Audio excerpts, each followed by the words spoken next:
Buong plaza yan guys ay merong speaker. Ay, panalo ang tamis. Grabe, parang may sukal. Ayan. Sobrang laki nito.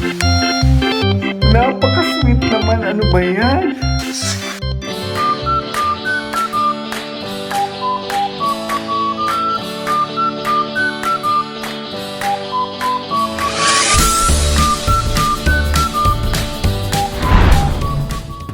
What's up mga kachinoys, and welcome back to my channel. And for this week's vlog ay first time kong pupunta sa Kalinog, Iloilo. At after ng Kalinog pala ay Tapaz, Capiz na. And on the way ay stop over muna kami saglit para uminom ng fresh buko.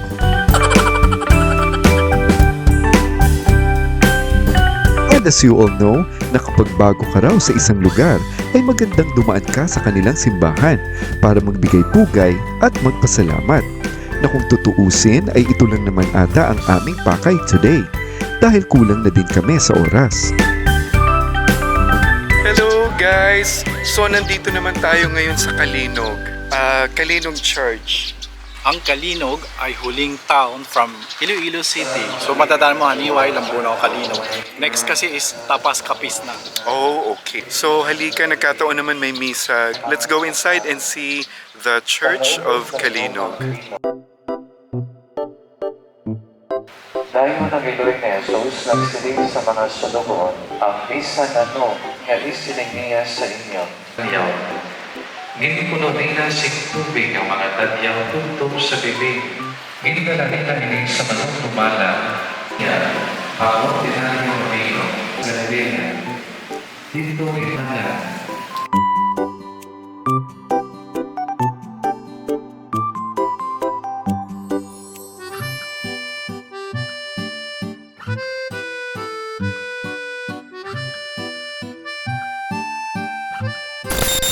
So along the way guys ay marami tayong nadadaanan na nagbebenta ng kinahatay na baboy, prutas, at saka mga gulay. So sabi ko kay Noy, baka at bumili ka ng talong kasi pang partner namin sa sa daing na bangus na ginawa ko kagabi. O ayan guys, di ba obvious na super favorite ko ang buko? Buko papunta at buko pa rin pauwi. Alam nyo kasi guys, nasa buko at spaghetti ako pinaglihi. Kaya naman. So bumili si Noy ng talong, tapos tama-tama, grabe. First time na 25 pesos daw to kasi mga nadadaanan namin 40 pesos na may 50 pa nga. Ay, panalo ang tamis. At talaga nakapilantik pa yung isang kamay ko. Ganyan, hindi ko na napansin. At kapiling ko mga aso. Oh my God! Mga taga-Kalinog sila, nagpapakilala, hi daw and welcome. Grabe, parang may sukal. Diba? Ang tamis, no? Only in Kalinog.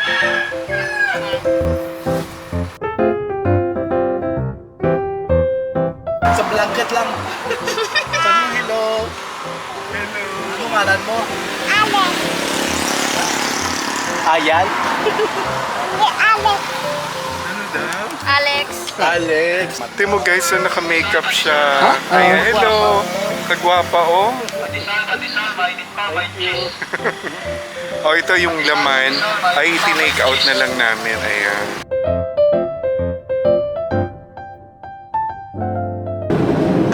Diyos ko, guys, kakatayin na sila.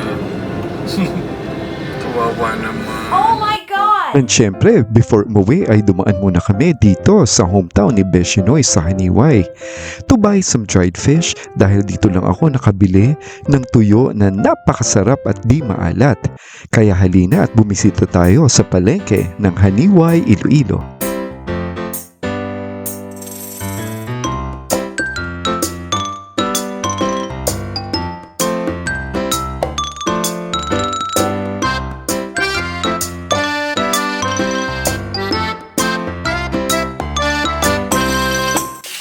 So, andito kami sa Haniway at bumili kami ng tuyo. Ayan. Doon lagi magluto. Dati sa kami sa Central Market kami bumibili ng tuyo pero modernized na siya. Eh since dito sa Haniway meron din, nakabili kami at masarap naman. So dito na kami bumili. May discount na 41. Thank you.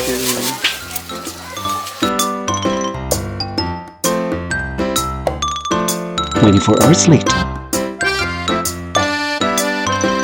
Hello guys, so nandito kami sa KMT Dental Clinic and nagpalinis ako ng teeth and then nagpagawa ako ng dentures. Ayan. What? Yung mga missing tooth ko sa sa bagang especially. So tatlo yon. And then yung flexi ang ginamit which is yung pinakamaganda and well, it's quite expensive pero mas mura na dihamak dito sa atin. Ayan. So sila yung gumawa ng ipin ko. And then yung cleaning nila is also one of the best. Talagang sobrang linis ng ipin mo. And then si Noy ay nagpa-cleaning din and then teeth whitening siya. Ayan. So thank you Doc Shamie or Shamil and then Doc Krista for the wonderful service and for giving us discounts also.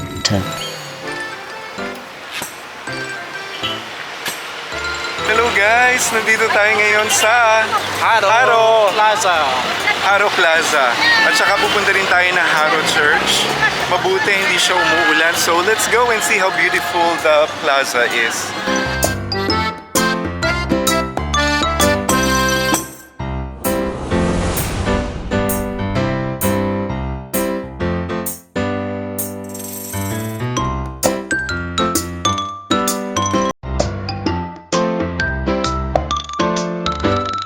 Guys, naririnig nyo ba yung sounds na yon?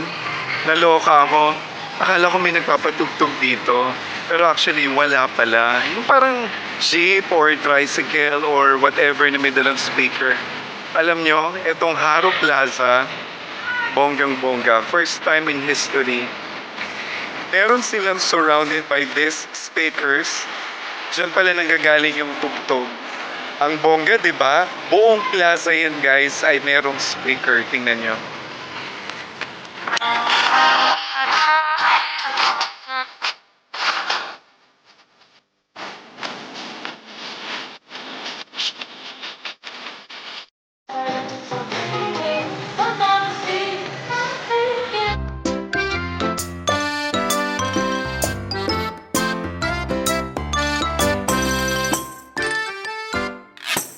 As I was saying, guys, kung meron akong one thing that I really admired here in Iloilo is yung ganda ng mga simbahan talaga and the plaza, which is actually church and then fronting is the plaza. Lahat sila very spacious, lahat malaki, and each one of them has a great history to share. Ayan, kagaya na lang dito sa Haro Church and their beautiful Haro Plaza, kung saan hindi nyo na kailangan ng music dahil ang buong plaza ay surrounded by these beautiful sound speakers. Hi guys, good afternoon. Bili na kayo ng... Bibingka. Ako ng bibingka. Ayan. Made with love.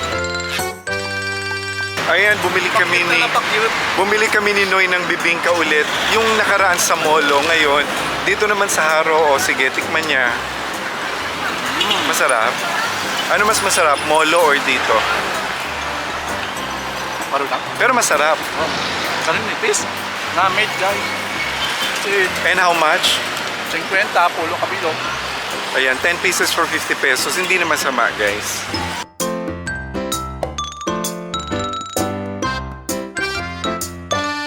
Ayan, so guys, first time ko na bumili ng candles. So parang tulong mo na rin, 'di ba? 3 for 20. Tapos iba-ibang kulay siyang daming kulay. So yung blue daw is for success, and then ito yung career. And then yung red is for, yung pink is for love, red is for money, whatever, no? So anyway, magtitirik tayo dito. Yung anong patron saint dito? Nuestra Señora de la Candelaria. Mana, Our Lady of Candles. Our Lady of Candles.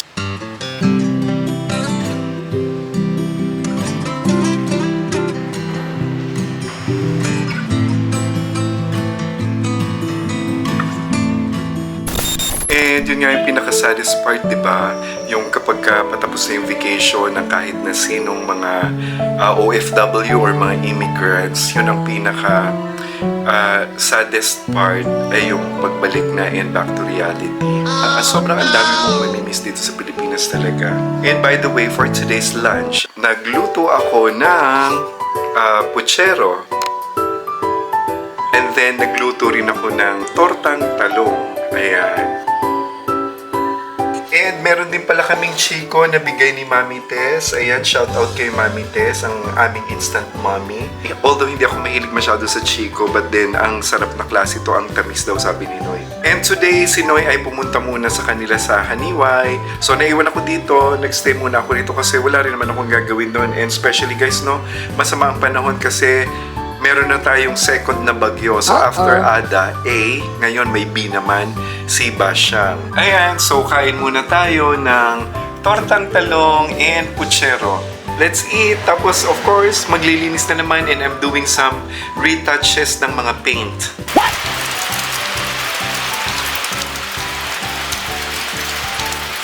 Grabe guys, hindi ko mga aso yan ha. Pero pinutuloy ko sila dito sa loob, pinakain, at ayun, sinamahan nila ako dito sa loob ng bahay. At ayan, at ang sarap din ang tulog nila. By the way, as we all know, ay swerte daw ang pinapasok o dinadayo tayo ng mga hayop kagaya ng aso at pusa. Kaya naman sa tuwing bakasyon ako dito sa Pilipinas ay welcome na welcome silang kumain at magstay dito sa bahay. Napaka-sweet naman. Ano ba yan? Ano? Diyos ko, mag-amoy aso na ako. Ang sweet nila, grabe. Ay, napano ka? Napano ka? Naku naman, Diyos ko na. Napaka-sweet. Pipay. Pipay. Kaya nandito ako sa bintana, guys. Pinagmamasdan ko yung ulan, yung medyo malakas na hangin kasi ngayon ay bumabagyo. Letter B na siya, pangalawang bagyo sa Pilipinas, si Basyang. Ay, ang sarap lang, parang first time ko nakaranas uli ng bagyo after such a long time. Yung ganyan na wala kang iniisip, walang work. Nakakamiss yung simpleng buhay sa Pilipinas. Ay, sobrang mamimiss ko ito. Mamimiss namin yung buhay sa yung ganito sa Pilipinas na wala ka iniisip, nagbabakasyon ka lang, tapos bumabagyo pa, nasa bahay ka lang, wala kang iniisip. Ayan, nakabili na kami ng kortina finally. Kasi yung mga nakikita namin, puro mga bulaklakin at kulay mga yellow-gray. So para yung kusina, hindi tayo masyadong kitang-kitang exposed dun sa labas. Ayan. And then, ang aming ulam ay, naku, napakasarap. Tortang talong, our favorite din na pritong alumahan or tawag nila minsan mackerel. And then siguro maririnig nyo dyan na medyo maingay dun sa taas. Pinipinturahan na yung bubong. Ayan, so hopefully nga sana hindi uulan kasi ang forecast ay uulan today. Kasi nga kakabagyo lang kahapon. Ayan, para at least may ma-accomplish tayo dito sa bahay. Namumroblema kami kasi nga aalis ka na, tapos parang walang napagawa. Good morning guys! It's a beautiful morning. So ngayon naman, magpipitas ako ng papaya kasi magluluto ako ng isang masarap na dish namin sa Laguna. Yung ginataang manok with papaya. Tingnan nyo kung gano'n na siya kalalaki. Ayan, grabe diba? Oh, Diyos ko, ayan, mo. Sobrang laki nito. So, parang ayoko siyang kunin. Nangihinaya ako. So, ngayon, ang gagawin ko ay pipitas ako ng mas maliit lang kasi maliit lang naman yung kailangan ko. Sino'y mahilig sa papaya? Ako, honestly, hindi ako kumakain ng papayang prutas. Gusto ko ay yung papaya sa fruit cocktail. Ang weird, diba? Or papaya na, yung papayang kasama sa gulay, like tinola, ginataan, ganyan. So, pitas na tayo.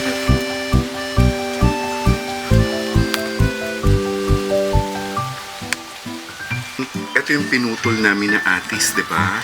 So ngayon, ito siya yung mga nahulog na bunga. Kita mo, ang bilis nung dumating kami last month hanggang dito lang. Tapos ngayon, ayan, kita nyo, lumaki na siya. Tapos ito pa. Ayan, mga yan baka bagong sibol. Ito yung mga nahulog na fruits pala.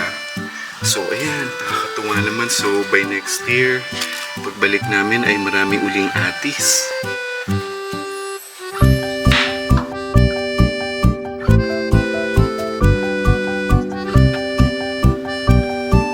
So, ito na guys, ang ginataang manok with fresh papaya. So, yummy. Ito yung part na hindi masyadong maganda para sa mga mga OFW, sa mga immigrants. Ganyan, yung kapag ka nagbabakasyon at aalis kayo ng bansa, sobrang tuwang-tuwa kayo, di ba? Sobrang excited, grabe, jumping for joy. Parang gusto nyo hilahin kaagad yung oras para makalayas na kayo. Pero kapag ka ito na yung pabalik, naku, ito yung pinakamahirap sa lahat. So, yung parang kagabi pa lang or kahapon nung kami, yung nagpe-prepare, naglilinis, ganyan. Lungkot-lungkot na kami, nag-emote na kami ni Noy. And doon sa kwarto, ako nandito rin pagising, nakatingin lang kami sa kawalan. Parang, kung pwede lang na hindi na umalis, pero hindi kasi ganun ang buhay, di ba? Ayun, so ito yung huling breakfast namin muna for now. Ayan, ang dami-daming mamimiss. Unang-una mga pagkain, di ba? Ayan, so nagbe-breakfast kami. Bumili kami nung sachet lang nito. I highly recommend Magnolia Creamy Chicken Spread. Sobrang creamy, sobrang andaming chicken bits sa loob. Ang Magnolia ay nandyan pa rin. Kalimutan nyo ba ang Edenfield cheese? Ang sobrang paborito ko talaga, siguro mga naka-anim kaming ganito since nung dumating. Tinapa yan, super loaf bread. Sobrang puti, sobrang lambot. Napakasarap at available lang kasi yan sa Iloilo Supermart exclusively. So ikaw, are you ready to go? Hindi pa? Are you excited going back?